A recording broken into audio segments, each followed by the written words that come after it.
I'm sharing my journey and the journey of other wonderful, inspirational, powerful, and great women. The world is a better place when women succeed, encourage, inspire, and are rooting for each other. This will always be a core part of me. I'm on a mission to show and inspire women to become the highest expression of themselves. I am passionate about women empowerment, business, and all things beauty. And I am an entrepreneur and a businesswoman in the beauty industry, and my name is Kathleen. Join me on this journey. Hi everyone and welcome. For all my returning subscribers, thank you so much for joining me once again. And for all my new subscribers, welcome. My name is Kathleen. I hope that you find this video interesting. I hope that you find this video informative. And if you have any questions, please feel free to leave your comments down below and I will get to them and I'll answer those as well. And I'd also like if you would subscribe if you enjoyed the video, please do so. So in today's video, I'm going to be speaking about hair removal, specifically waxing. Obviously, there are different types of hair removal methods out there. I specifically enjoy waxing because it works well for me and I enjoy the results that I get from actually waxing. So different kinds of hair removals that I have tried that are also in the market is your waxing that I will speak about today. Obviously, your razor, which is your shaving, your hair removal creams like your Veet, and your no hair, and yeah, those various different types. I've tried all of those, but I prefer to stick to waxing. So I've been waxing for years. As you can see, I'm very hairy. So I used to wax my arms as well. I've gotten over that. Don't wax my arms anymore. Over it. So I wax my legs. I do a full leg wax. I also do a Hollywood. A Hollywood is obviously a waxing your full of a JJ, and then your bikini is obviously your sides. Then I also do my underarm wax as well. I don't wax my face anymore because for some reason I tend to break out when I wax my face. It's just started happening. I'm not sure why. But I do dermaplaning on my face. I have done a video about dermaplaning just to remove the peach fuzz on my face and also trim it there. With my eyebrows, I do wax my eyebrows. That's the only thing I do. I haven't waxed my eyebrows at the moment because I did a brow lamination video, so I haven't gone around to actually neating out my eyebrows, but we'll get there soon.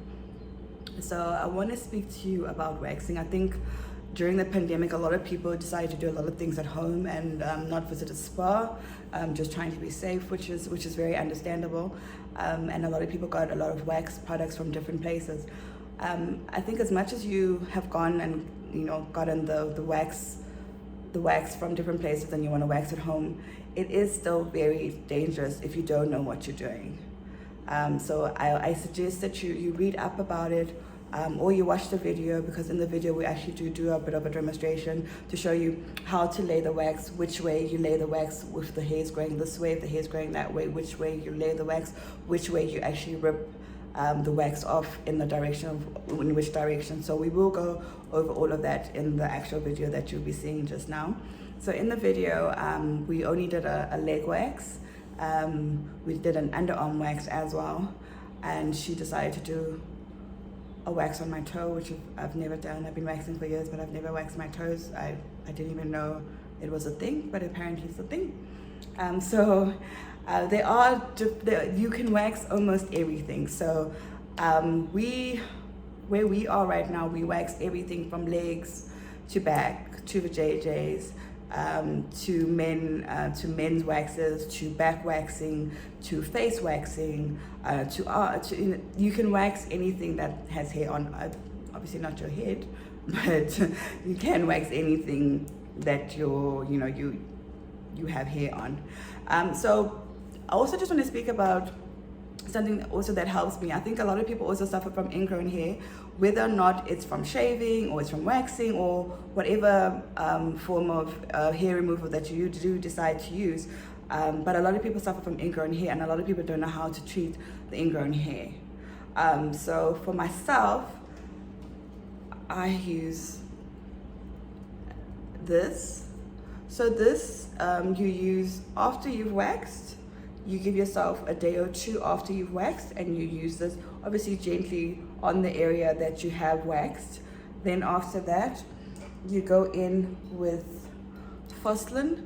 So I bought the big one because I got tired of buying the small one. The small one is also here, but I go through this very quickly. So I decided to buy the bigger one, which is good for me. So you just put it on cotton wool and you put it on the area that you have removed the hair, or where you do have an actual ingrown hair. You can actually put that on the actual ingrown hair. It actually dries it out, and it's easier to actually remove the ingrown hair. For me, I don't get ingrown hair anymore, but I still use it because you never know. I mean, you could have no ingrown hairs for months or whatever, and then the day I decide I'm not going to use it is the day an ingrown hair decides to come and pay me a visit. So I hope that you find the video informative. If you want more information about waxing, because we decided to do more of an informative, laid back waxing treatment, and it's also part of my my monthly routine. So waxing is one of my monthly routines as well. So I thought I would incorporate the two, so it's very laid back, so it's not very 1 2 3 1 2 3. So I really hope that you enjoy it, and you subscribe to my channel, and thank you so much for joining me. Okay, so we're going to apply the pre-cleanse, and this basically just removes any excess oil on the skin, so that the wax doesn't actually clog up, and it also allows us to distribute the wax evenly. But most of the time I actually tell the clients not to come with anything on, because some people like to use their Nivea, their Vaseline, and that they just makes it more difficult. But you'll find that you'll have to put more applications of your wax instead of just using one application. Did you put any cream on? Of course I put cream on.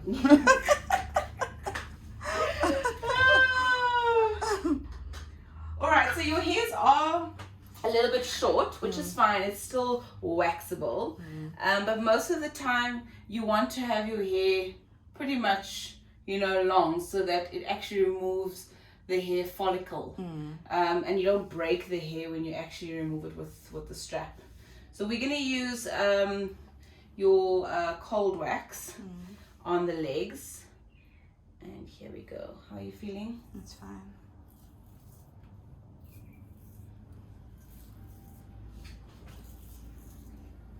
So the cold wax you can use on full leg, full arm, bikini line, but obviously not when you go into the bikini, more on the side here. You can use your cold wax more for your larger areas.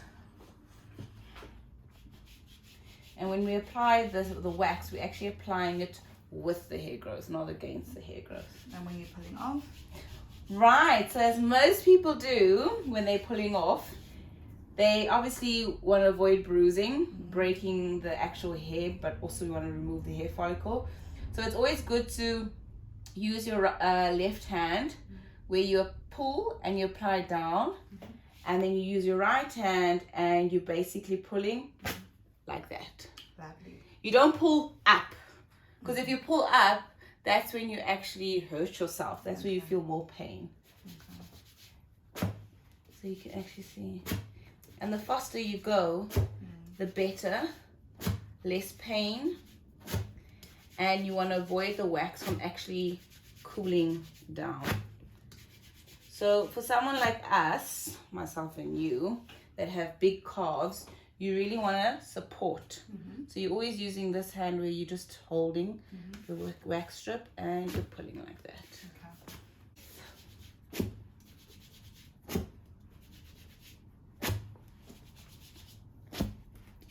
How's it feeling? Good. Okay,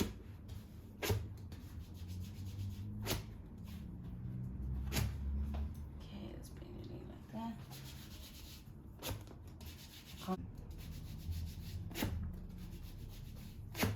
Now, I just thought it would be so important for us to actually speak about waxing, because I think both of you and I have seen a lot of people buying home wax kits, but not knowing the actual way to put the wax on and how to take the hair off and all of that. So I just thought it would And it's very important that you know the difference between hot wax and cold wax. Yes. Where hot wax, you don't need to use strips, you know, and that way you apply it against the hair. Where with cold wax, you need to use a strip. But it's also more dangerous if you don't do it properly, that you can actually pull the skin off. Yes, so I've seen a lot of people actually burn from one, the wax. And having the wax at the right temperature can't be too hot. That's what I'm saying. So having the actual wax actually being too hot, and then exactly, you can't have it too hot at all. So this is actually perfect temperature. A correct temperature for, because I've seen people get burned from the actual wax, and then also skin damage from actually ripping it off as well incorrectly. Yeah, because remember, if you damage your skin, or if your skin goes into things that it's been traumatized, so then you start getting hyperpigmentation, you'll get ingrowns because you haven't pulled the hair correctly in the right direction. And then just to go over again, this wax is normally used for your legs. Full legs, full arm, back of the legs, back, chest, large areas where you know that you can support the skin. The skin, Smaller areas, you'll stick to hot wax. Yeah. So hot wax, I normally use hot wax for my bikini area. Yeah. So bikini, underarm, face. Strip wax you can also use on toes. I think it's quite on toes. Yeah. I'll show you. Friend, I've been waxing for over 15 years. I don't think I've ever used wax on my toes. Oh my word. No. On my toes for what? Well, what am I waxing on my toes? Okay, but you don't have much hair, but you do get, especially like your cyclists, your swimmers, the men have a lot of hair. So what you do is that you obviously apply according to the hair growth, and you apply and you go, coop, I actually got hair. Let's do one. No. Yeah, let's do a bit toe. Why not? Wait, let's see this hair she's talking about, because okay, you've actually got no hair, but let's just show. So I'm the guinea pig. Yeah, well, let's go like this. See, you do actually have a little bit of hair. See, like that, just hold there, and then you just use the end, like that, rub, support, and pull. Okay, I didn't feel that. I didn't feel that. Let's actually remove the hair. You had one hair. You had one hair. So you can actually see that you've got no bruising, no peeling of the skin. It's actually giving you a nice exfoliation. So you removed a dead skin layer. And then you can actually see the difference between here. This cream just to cool down any redness, so that you don't get any inflammation on the hair follicles. And then you can exfoliate tomorrow. You can use like a sugar scrub. Yeah. I'll actually show you what I normally use. The sponge that I normally use. Yeah, you can use like a loofah. Yeah. Or the dry body, what are those body brushes? Okay, so now we're going to do the underarm. What's also nice when you do waxing, whether you're doing waxing in a salon or at home, it's really important to exfoliate at least 48 hours to 24 hours before you're going to wax, because it obviously loosens any ingrowns, so the wax can actually pull those ingrowns out. And then you wait. If you've obviously done a good exfoliation, you don't have to exfoliate afterwards. Then you can just wait another week and then exfoliate.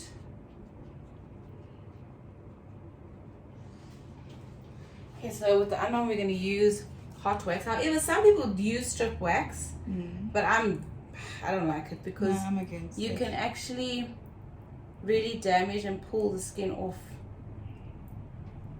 And also, it's important to do small patches, especially if you're doing it at home. Yeah. Don't put wax, a whole Don't do bunch the of whole wax. underarm. No. You need to do small patches. And you go against. We always say, like, when we were training in college, figure of 8. So that's how you'd apply it. So I wouldn't even do this myself unless you are a professional, because you really can. But I think the thing is a lot of people have now decided to buy wax from. Yeah, but then get your girlfriends to, wax your underarm.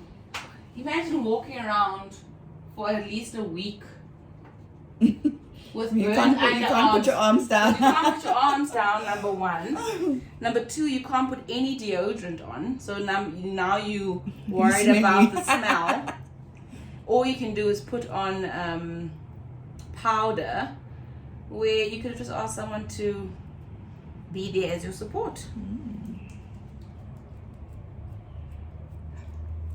So you always hold with the left hand, and the right hand does all the work.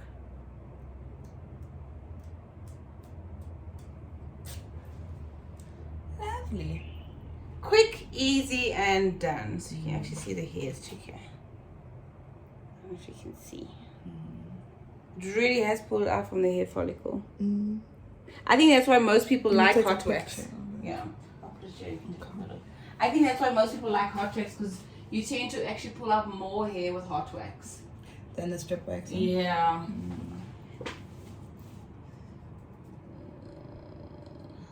And the nice thing with this one is you can go over the same area, where as opposed to the strip wax, you're very limited to how many times you can go over the same area. Yeah. Strip wax, I wouldn't do it more than twice. Yeah.